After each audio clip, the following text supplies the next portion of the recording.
ജയബാലൻ എൻ്റെ മകനാണ് അമൽ. 3 കൊല്ലമായിട്ട് സുഖമില്ലാണ്ട് കിടക്കുന്നത്. ഉടലിന് മാരകമായൊരു ഒരു സിറ്റുവേഷനിലായിരുന്നു.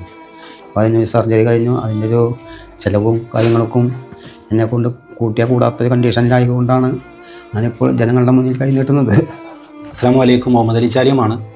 ഞാനിപ്പോൾ ഉള്ളത് തൃശ്ശൂർ ജില്ലയിൽ കാട്ടൂർ പഞ്ചായത്ത് 1-ാം വാർഡിൽ ജയബാലൻ എന്ന് പറയുന്ന അച്ഛൻ്റെ മകൻ അമൽ എന്ന് പറയുന്ന 26 വയസ്സ് പ്രായമുള്ള ഒരു ചെറുപ്പക്കാരൻ്റെ ദയനീയമായൊരവസ്ഥ പൊതുസമൂഹത്തിൻ്റെ മുന്നിലേക്ക് എത്തിക്കുകയാണ്. വളരെയധികം സങ്കടത്തോടു കൂടിയും എൻ്റെ ജീവിതത്തിൽ ആദ്യമായിട്ട് കാണുന്നൊരു അനുഭവം കൂടിയും നിങ്ങളുടെ മുന്നിൽ പങ്കുവെക്കുകയാണ്. കാരണം മലദൂരം എടുത്ത് കൃത്രിമമായിട്ട് സർജറി ചെയ്ത് പുറത്തെടുത്ത് വെച്ചിരിക്കുകയാണ്. നിങ്ങളെല്ലാവരും ഒന്ന് കാണണം. വളരെയധികം സങ്കടത്തോടു കൂടിയാണ് പറയുന്നത്. 26 വയസ്സ് പ്രായമുള്ള ഈ നാടിനും ഈ വീട്ടിനും ഉപകാരമായ ഒരു മകനാണ്. ഈ വീടിൻ്റെ ഏക ആശ്രയമാണ് ഇന്ന് 4 ചുമരിൽക്കുള്ളിൽ ഈ ഒരു അവസ്ഥയിൽ കിടക്കുന്നത്. 15 ലക്ഷം രൂപയുണ്ടെങ്കിൽ അമല ഹോസ്പിറ്റൽ ഈ മകന് ട്രീറ്റ്മെൻറ്റ് നടത്തിയാൽ പഴയ രൂപത്തിലേക്ക് തിരിച്ചു കൊണ്ടുവരാൻ സാധിക്കും. വളരെയധികം വിഷമത്തോടു കൂടി നിങ്ങളുടെ മുന്നിലേക്ക് അപേക്ഷിക്കുകയാണ്. കഴിയുന്ന പരമാവധി എല്ലാവരും ഒരു 10 രൂപയെങ്കിലും ഈ മകൻ്റെ അക്കൗണ്ടിലേക്ക് ഇട്ടുകൊടുത്ത് നിങ്ങൾ സഹായിക്കണമെന്ന് അഭ്യർത്ഥിക്കുകയാണ്. അസ്സലാമു അലൈക്കും. എല്ലാവരും എന്നെ സഹായിക്കണം. എനിക്ക് ആദ്യം സംസാരിക്കാൻ കിട്ടുന്നത്. എൻ്റെ മോൻ 26 വയസ്സായിട്ടുള്ളൂ. അമൽ എന്നാണ് പേര്.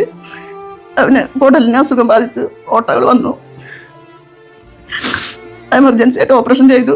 ഞങ്ങൾക്ക് ആകെയുള്ള ഒരു ആശ്രയമാണ്. എനിക്ക് 3 മക്കളാണ്. 2 പെൺകുട്ടികളെ കെട്ടിച്ചാച്ചു. പിന്നെ ആകെയുള്ള ഒരു ആശ്രയമാണ്. ഭർത്താവ് കൂലിപ്പണിയാണ്. തൊഴിലുറപ്പ് തൊഴിലാളിയാണ്. ഒരു 15 ലക്ഷം രൂപ ആണ് അവൻ്റെ ചികിത്സ. ഇപ്പോൾ പറയുന്ന ഡോക്ടർമാർ തൃശ്ശൂർ അമല ഹോസ്പിറ്റലാണ് ചികിത്സ. ഞങ്ങൾക്കത് താങ്ങാൻ പറ്റാവുന്നൊരു എമൗണ്ട് അല്ല. അതുകൊണ്ട് ഈ വീഡിയോ കാണുന്ന എല്ലാവരും, നല്ലവരായ നാട്ടുകാരും എല്ലാവരും ഞങ്ങളുടെ കുടുംബത്തെ ഇതെങ്കിലും തന്ന് സഹായിക്കണം ചികിത്സ ചെലവിനായിട്ട്. നമസ്കാരം പ്രിയപ്പെട്ടവരെ, ഞാൻ ജഗദീഷ് അത്തിപ്പറ്റ. വളരെ സങ്കടകരമായ ഒരു വിഷയം നിങ്ങളുടെ മുന്നിൽ അവതരിപ്പിക്കാൻ വേണ്ടിയിട്ടാണ് ഞങ്ങൾ ഈ തൃശ്ശൂർ നാട്ടിൽ ഈ കാട്ടൂർ പഞ്ചായത്തിൽ 1-ാം വാർഡിൽ വന്നിരിക്കുന്നത്. പ്രിയപ്പെട്ടവരെ, അമൽ 26 വയസ്സ് ഒരു ചെറുപ്പക്കാരനാണ്. ഈ അമൽ എന്ന പൊന്നുമകൻ ഈ പ്രളയത്തിൽ കഴിഞ്ഞ 2 പ്രളയങ്ങളിലും ഈ നാടിൻ്റെ പ്രിയപ്പെട്ടവനായിരുന്നു. ഒരുപാട് വീടുകളിൽ ഭക്ഷ്യക്കിറ്റുകളും ഒരുപാട് വീടുകളിൽ ചളി നിറഞ്ഞ വീടുകളൊക്കെ പോയി ആ അമൽ പൊന്നുമകൻ വൃത്തിയാക്കി. ഈ നാടിൻ്റെ ഒരു യുവത്വമാണ് ആ പൊന്നുമകൻ. ഫുട്ബോളുകളിലാണെങ്കിൽ മികവുറ്റ ഒരു കളിക്കാരനാണ്. ഈ നാടിൻ്റെ ഒരു ചെറുപ്പക്കാരനും ഈ നാടിൻ്റെ എല്ലാ വിഷയങ്ങളിലും ഇടപെടുന്ന, പൊതുരംഗത്ത് ഇടപെടുന്ന പ്രിയപ്പെട്ടവനെ നിങ്ങൾ ചേർത്ത് പിടിക്കണമെന്ന് വിനയത്തിൻ്റെ ഭാഷയിൽ അപേക്ഷിക്കുന്നു പ്രിയപ്പെട്ടവരെ. കാരണം നമ്മളെ